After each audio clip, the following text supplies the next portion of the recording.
이제 우리 다 함께 묵도하심으로 10월 11일 월요일 새벽 기도회 시작하겠습니다.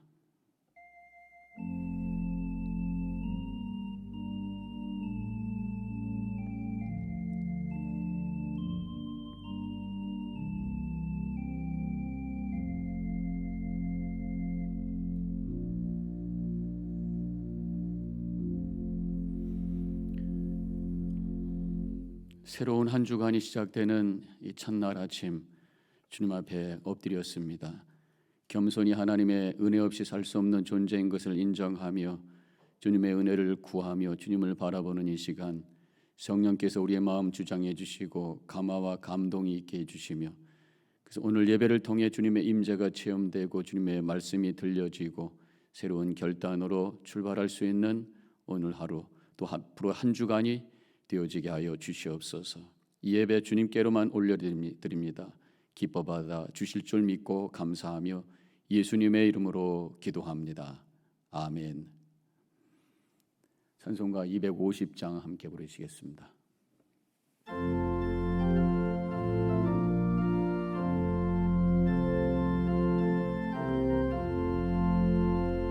구주의 십자가 보혈로 죄 씻음 받기를 원하네. 내 죄를 씻으신 주 이름 찬송합시다. 찬송합시다. 찬송합시다. 내 죄를 씻으신 주 이름 찬송합시다. 죄악을 속하여 주신 주 내 속에 들어와 계시네.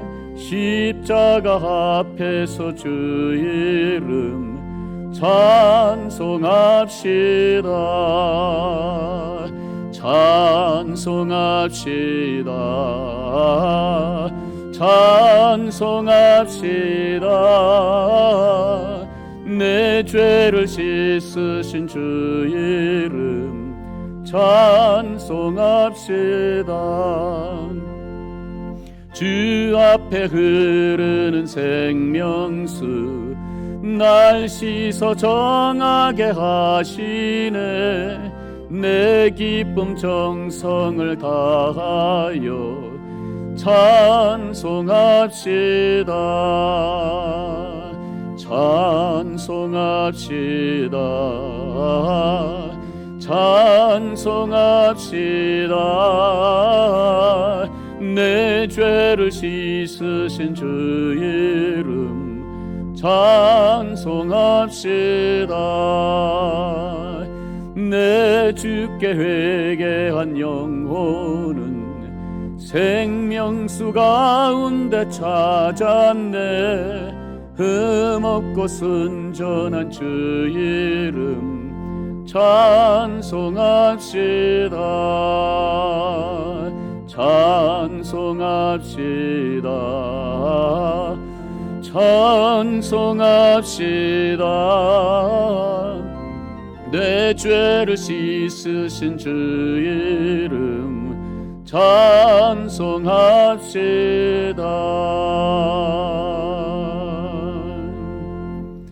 오늘 말씀은 에스겔 13장 8절로 16절까지 말씀이 되겠습니다. 그러므로 주 여호와께서 이같이 말씀하셨느니라. 너희가 허탄한 것을 말하며 거짓된 것을 보았은즉 내가 너희를 치리라. 주 여호와의 말씀이니라. 그 선지자들이 허탄한 묵시를 보며 거짓 것을 점쳤으니 내 손이 그들을 쳐서 내 백성의 공회에 들어오지 못하게 하며 이스라엘 족속의 호적에도 기록되지 못하게 하며 이스라엘 땅에도 들어가지 못하게 하리니 너희가 나를 여호와인 줄 알리라. 이렇게 칠 것은 그들이 내 백성을 유혹하여 평강이 없으나 평강이 있다 함이라. 어떤 사람이 담을 쌓을 때에 그들이 회치를 하는도다. 그러므로 너는 회치라는 자에게 이르기를 그것이 무너지리라. 폭우가 내리며 큰 우박덩이가 떨어지며 폭풍이 몰아치리니 그 다음이 무너진즉 어떤 사람이 너에게 말하기를 그것에 칠한 회가 어디 있느냐 하지 아니하겠느냐. 그러므로 나 주 여호와가 말하노라. 내가 분노하여 폭풍을 퍼붓고 내가 진노하여 폭우를 내리고 분노하여 큰 우박덩이로 무너뜨리라. 회칠한 담을 내가 이렇게 허물어서 땅에 넘어뜨리고 그 기초를 드러낼 것이라.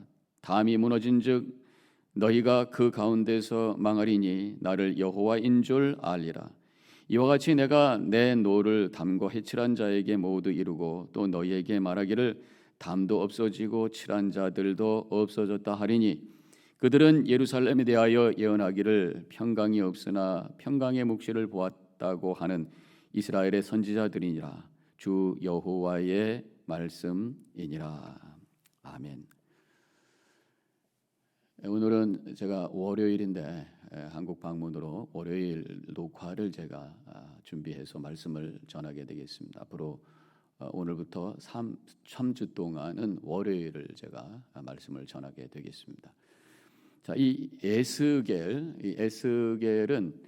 이 남유다가 망하기 직전에 남유다 백성들을 향해서 선포했던 말씀이었습니다. 그것을 알 수 있는 것이 이 에스겔서 1장으로 들어가서 2절에 이렇게 쓰여져 있어요. 여호야긴이 왕으로 사로잡힌 지 제5년 그달 초닷새라.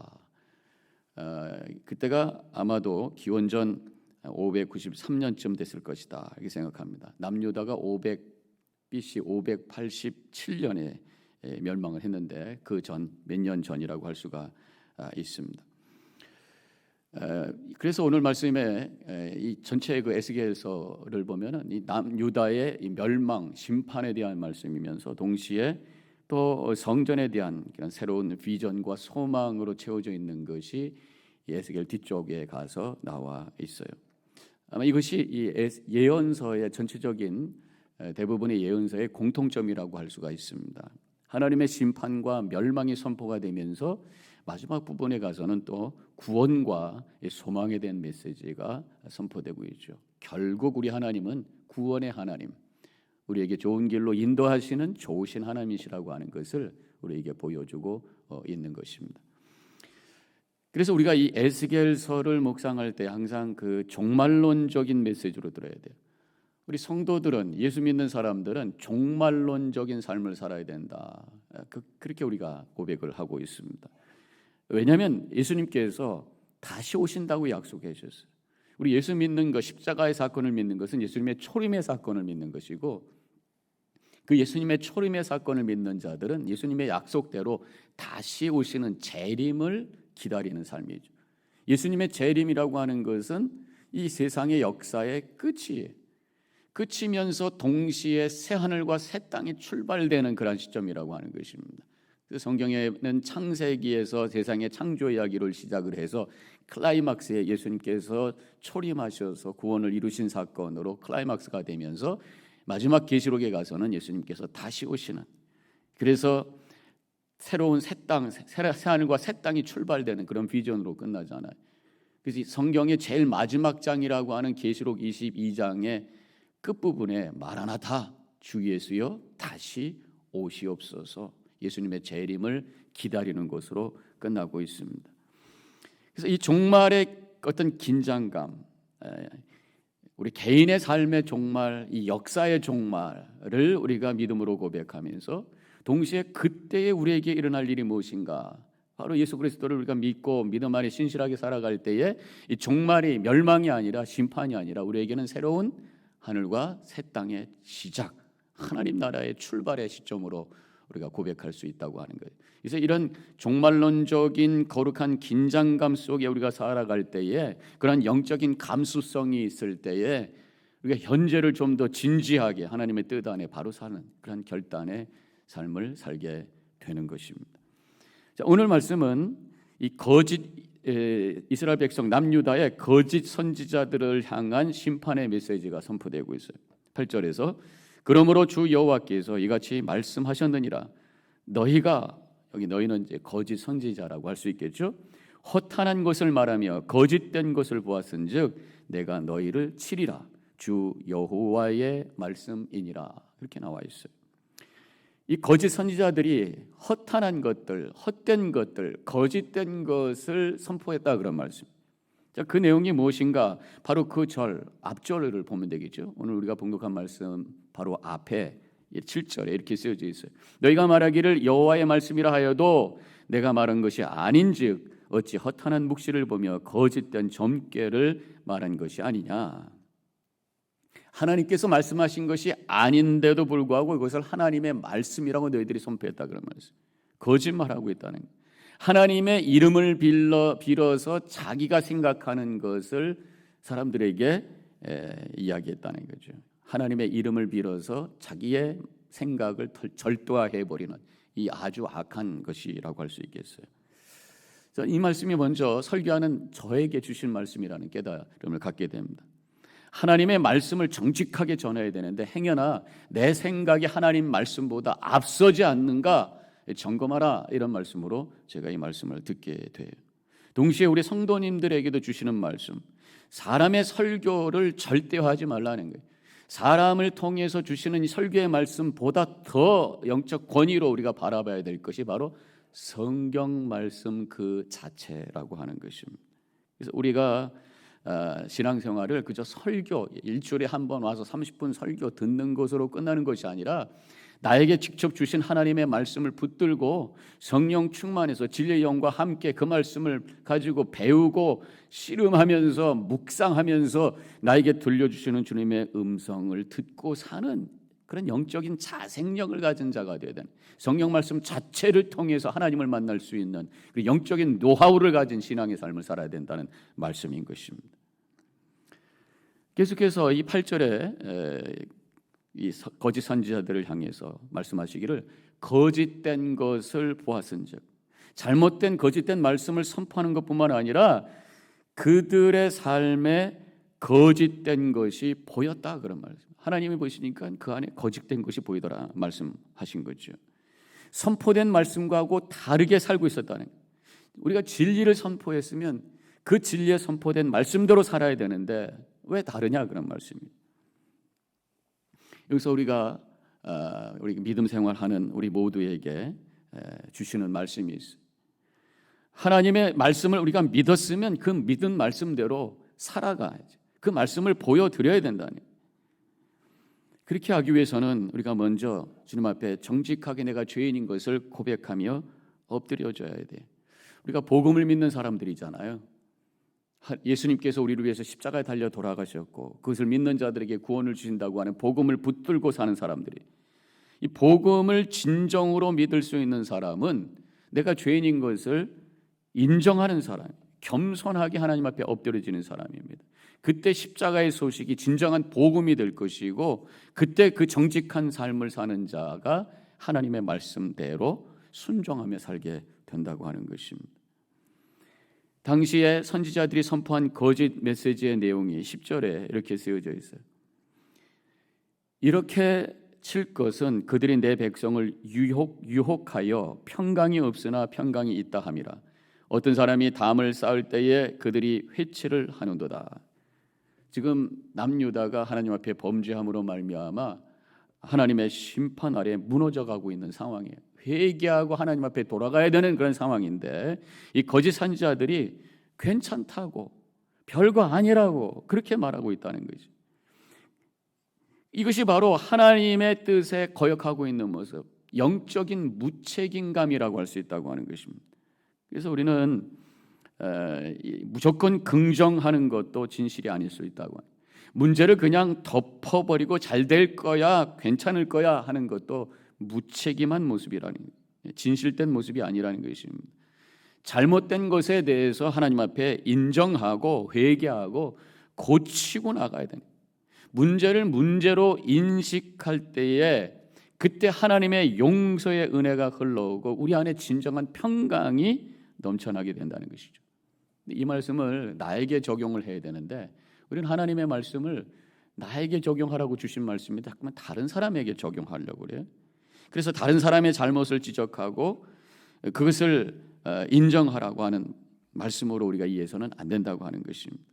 먼저 내 안에 있는 잘못된 모습을 인정하고 하나님 앞에 엎드리라고 하는 말씀으로 이 말씀을 우리가 받아들여야 되는 것입니다. 내가 하나님 앞에 심판의 대상이 될 수도 있다고 하는 그런 영적 경각심을 가지고 늘 내 자신을 되돌아보면서 회개하면서 살아가야 된다는 것이, 영적인 그런 스스로의 체크업하는 그런 시간이 필요합니다.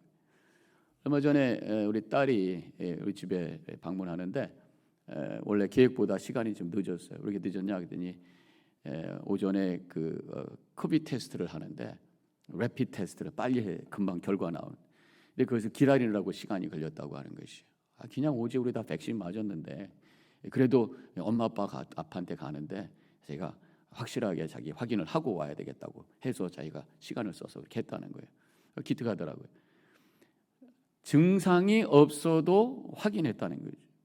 저는 여기서 우리가 영적으로도 한번 생각해 볼 수 있어요. 내 생각에는 별 문제 없는 것 같아요. 영적인 상태가 별 증상이 없는 것 같아요. 그럼에도 불구하고 우리가 때때로 주님 앞에 내 영혼을 펼쳐놓고 주님 앞에 한번 내 자신을 확인하는 그런 시간이 필요하다고 하는 것입니다.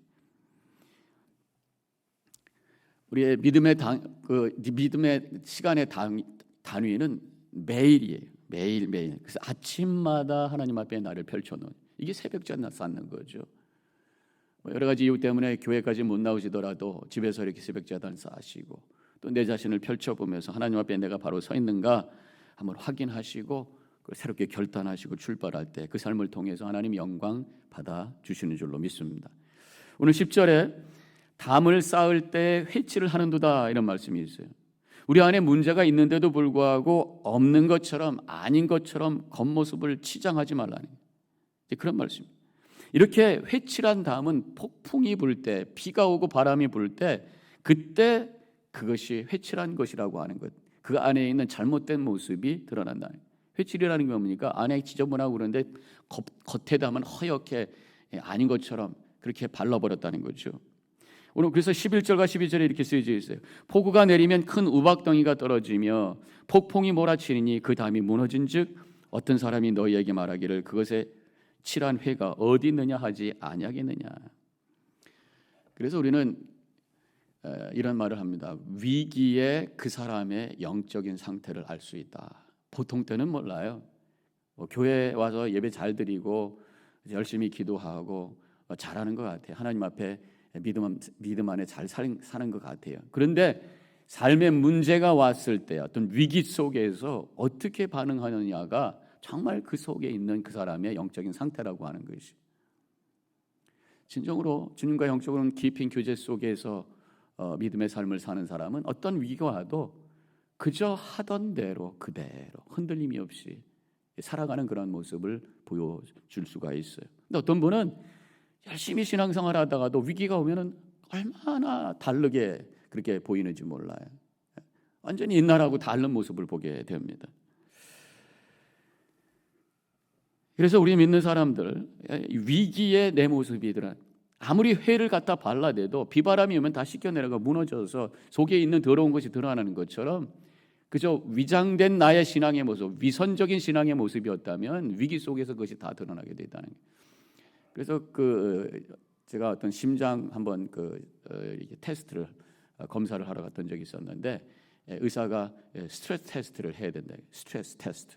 그래가지고 한번 오라고 그래서 뛰어다니 엑서사이즈 하는 기계에서 막 뛰게 하고 땀 흘리게 하고 여기다 꽂아놓고 막 그러더라고요. 나중에 별 문제 없다고 했습니다만은 일부러 스트레스를 줘서 그때 그 사람의 반응이 어떤가를 볼 때에 그 사람의 상태를 알 수 있다는 거예요. 그래서 하나님께서는 우리에게 때때로 이렇게 스트레스 테스트를 하신다.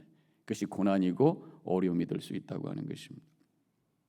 우리가 부활을 믿고 영생을 믿다고 고백하면서 사는데 막상 죽음의 위협 앞에서 혹시 덜덜 떨고 있는 그런 나약한 모습은 아닌가. 이 팬데믹에서 우리가 그런 모습을 보여주고 있는 것은 아닌가 생각해 봅니다.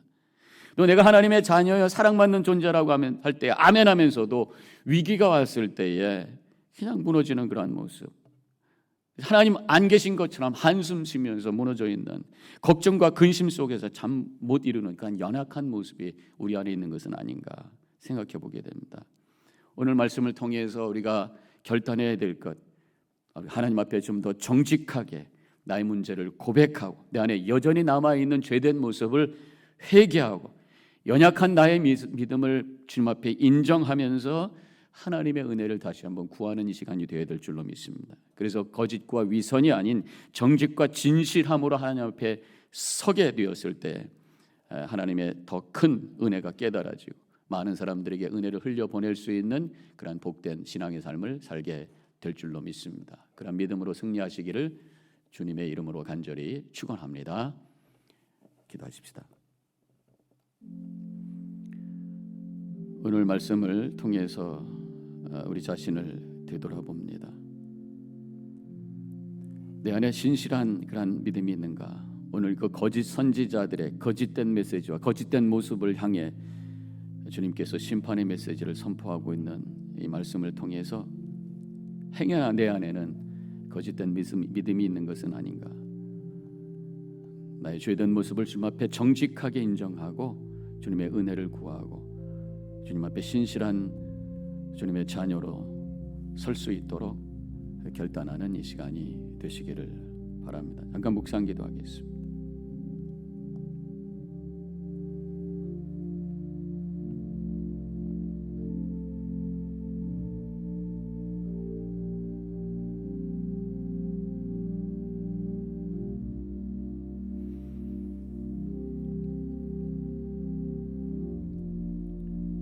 저희들을 주님의 거룩한 존전으로 이 아침 또한 불러주심을 감사합니다. 믿음은 주님 앞에 정직하게 엎드려지는 모습인 줄로 믿습니다. 나의 죄성을 인정하고 한계를 인정하며 주님 앞에 엎드려 주님의 은혜 없이는 살 수 없는 존재인 것을 고백하며 주님이 주시는 말씀과 그 능력 가지고 살아갈 수 있는 신실한 믿음의 소유자들이 되게 하여 주시옵소서. 말만 요란하고 겁대기만 아름다운 신앙의 삶이 아니라 내 안에 정직한 영이 성령께서 나를 도와주심으로 말씀 붙들고 신실하게 주님의 능력과 그 은혜를 가지고 모든 도전을 이겨내며 살아갈 수 있는 믿음의 소유자들이 되어지게 하여 주시옵소서. 오늘도 믿음 안에 승리할 줄 믿고 주님 앞에 우리의 삶을 올려드리오니 주님 받아 주시옵소서. 이제는 우리 주 예수 그리스도의 은혜와 하나님 아버지의 극진하신 그 사랑과 성령의 감화감동 교통하심이 결단하고 나아가는 이 자리에 있는 모든 성도님들 머리 위에 지금부터 영원히 함께 하시기를 간절히 축원하옵나이다. 아멘.